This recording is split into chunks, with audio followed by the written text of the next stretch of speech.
But my happiness is my family. And more specifically, I want to talk about the moment that these 3 kids of mine were born.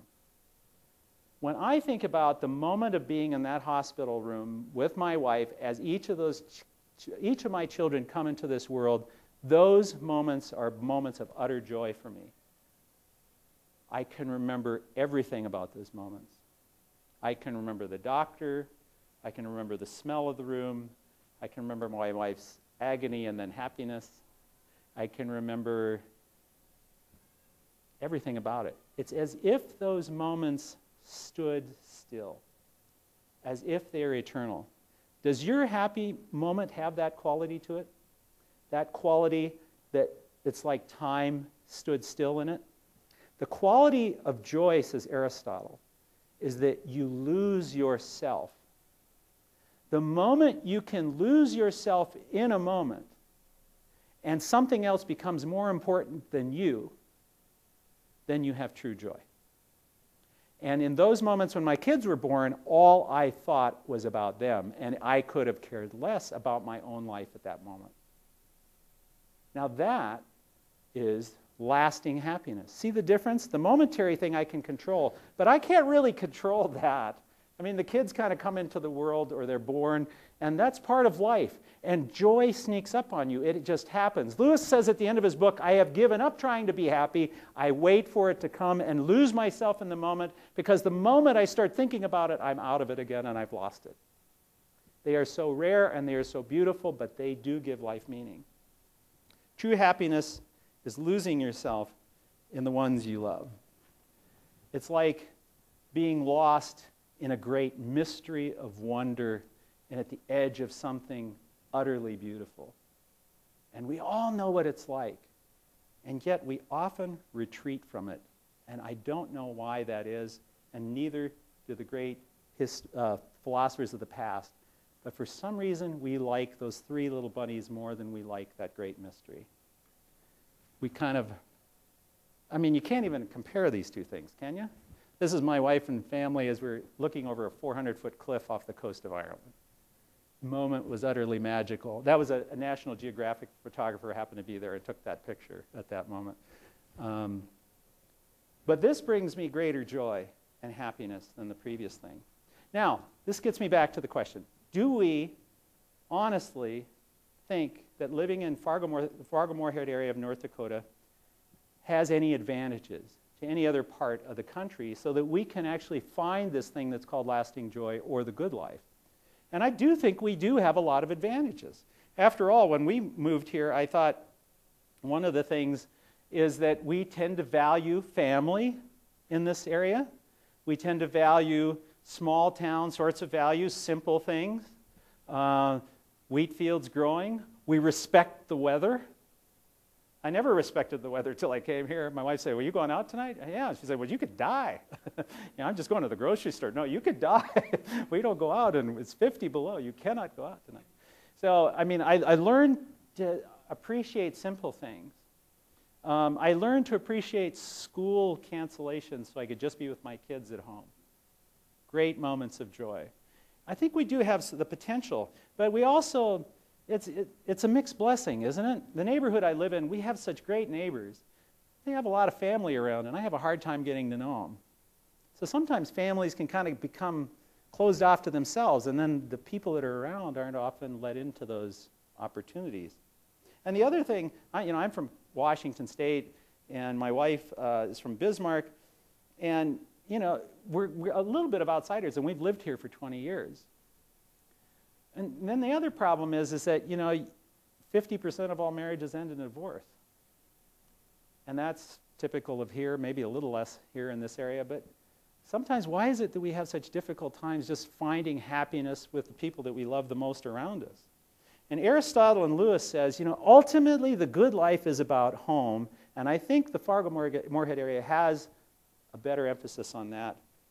But the question is, can the community leaders of the Fargo-Moorhead area do anything to help promote that? And I think we can. I mean, in order for relationships to be strong, we have to have some basic elements in our society to minimize strife and difficulty, right?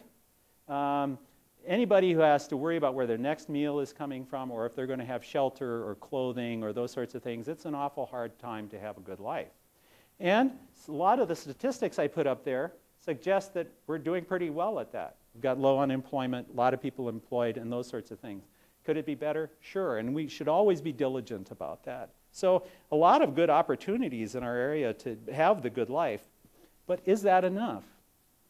And so that brings me to the second point, and maybe the reason the Indiana Jones point is supposed to be here. All these thinkers say home is a place where you love family and friends, but they never stop there. They also say if you really want true community, it has to be joy in the other. I looked for a lot of quotes on this, but the best one I could find was from Matthew chapter 6 with Jesus. Jesus one time is talking to some people, and he says, you know, you shall love your neighbor. Some people, you have heard it said that you shall love your neighbor and hate your enemy, but what I tell you is love your enemies and pray for those who persecute you, so that you can be children of the Heavenly Father. For he makes the sun to rise on the good and the evil and sends rain on the just and the unjust. If you only love the people who love you, what good is that? What reward will you have?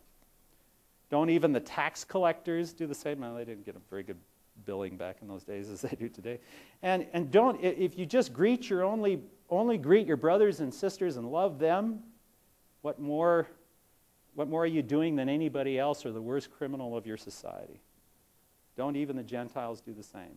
Be perfect, therefore, as your Heavenly Father is perfect. Now, here we get to the hard part of the good life. You and I must find a way, and as a community, to love the other. And this brings me kind of to a bit of a personal journey and a story.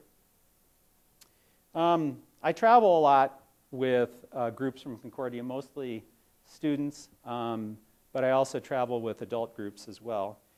And last summer, I just happened to be with a group of students, a group of adults actually from Concordia, and we went to Germany, and we went to Dachau concentration camp. This picture is from the 1940s, but it's actually still standing today. And my parents were German immigrants. And I had uncles that were in the Nazi army, and they lived in Germany during the war. And one of the things my parents tell me is they said, you know, when we were living in Germany growing up, we were caught up by the fervor of that society. And the fervor of that society was simply this, that we couldn't have the good life. The Nazis said, we cannot have the good life unless we get rid of everybody that's different than us. We've got to get rid of the Jews. And this was something I found at Dachau. This is a poster that shows the different badges that all the prisoners had to wear in Dachau. And these are all the different types of people that they rounded up. The Jews had the yellow star, but the pink triangles was for homosexuals. And the black triangles was for political prisoner, which meant anybody that wasn't a Nazi. And some of these were for mentally handicapped people. And some of these were for Jehovah's Witnesses or other religious groups that criticized the government. And some of these were for gypsies and prostitutes and pacifists. The Nazis made the argument that if you want to have a good life, you round up anybody that's different and you get rid of them. We want everybody to be the same, Aryan. And suddenly Jesus' quote about what good is it if you just love everybody that's like you makes sense, doesn't it? And the ancient writers say that if you really want the good life, you're going to have to find a way to come into contact with the other. We have some people in our own community that promote this and work for these sorts of things. A lot of people here. I'll just lift up David Myers in the Center for Interfaith Projects. I was really struck by the fact that recently when some Nazi groups called the local synagogue and said they were going to bomb the synagogue, did you see who wrote the article in the paper condemning it? The local Muslim community. Isn't that great? out of that seeds of compassion, of difference, where Muslims and Jews have very difficult time getting along in the world, this Muslim community supported this Jewish community here, and I think that gives us hope for the future. Now, this is my crazy son, Jeremiah. Jeremiah is a filmmaker, and this leads me to my personal story in the last part of my talk. Jeremiah called me one time in 2007 and said, "Dad, I'm going to make a documentary film." I said, "Great." He said, "I'm going to need some help. I wonder if you'd come along." I said, "Sure. You know, I'm interested in that. I teach a class on religion and film. Anything I can do to help, I'd be happy to." He says, "I'm doing a documentary on Allama Muhammad Iqbal. He died in 1938 at the eve of World War II. And he is famous in the Pakistani world because he's one of the, like the Abraham Lincoln of Pakistan, except he was a brilliant poet as well. So like Walt Whitman and Abraham Lincoln tied all together. Muslim scholar. And I'm going to have to travel to Pakistan for a month. And I have to admit that at that moment I kind of said, okay. I wasn't so sure about that. There's a State Department warning out at the time, and this was the Newsweek that came out that very week when my son asked me if I would go to Pakistan with him. The most dangerous nation in the world isn't Iraq. It's Pakistan. And I said, okay, we're going to Pakistan. And I went thinking that I was an old, savvy traveler with a white beard and I would protect my son. And now notice my assumptions, that I thought they were dangerous. Well, it's a rather remarkable thing to suddenly see yourself for something that's not very pretty. And suddenly I began to realize why it is that we need to encounter the other.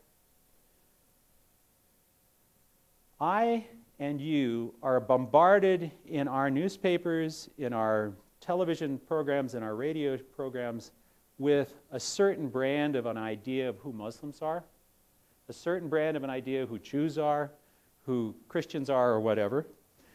And so when I got to Pakistan, what I found there with my son, who had organized this whole thing, and who got it, we met with government officials, all the way down to, we met with the vice president of, we would have met with the president at that time, but 40 lawyers were killed in the streets the same day we were there, which caused my wife a great deal of concern. And so the president couldn't meet us. We met the vice president, and we went into shanty villages and met the poorest of the poor. We were there to meet the people of Pakistan and to learn about Muhammad Iqbal and why he's important. So when we got there, one thing that I had not expected was this incredible beauty. I'm just going to show you 3 mosques. This is Badshahi Mosque in Lahore, which is on the west side. This is Wazir Khan Mosque, which is in the poorest part of town in Lahore. And then King Faisal Mosque, one of the most modern and one of the most beautiful buildings in Islamabad. One of the things that I found was a country of incredible beauty. A people that were remarkably proud and gifted and compassionate. And my stereotypes that I had gone there with slowly went out the window. Now, we did see poverty. Pakistan is a country of 170 million people, the second largest Muslim country in the world, 60% of which live on $2 a day or less. So the poverty is tremendous.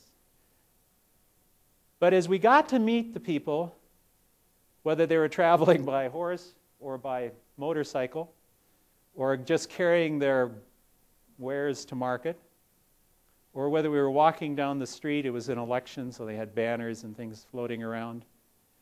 We slowly came to know these people as individuals. I suddenly felt no longer any threat, but only surprise at the fact that I had thought there was such a thing.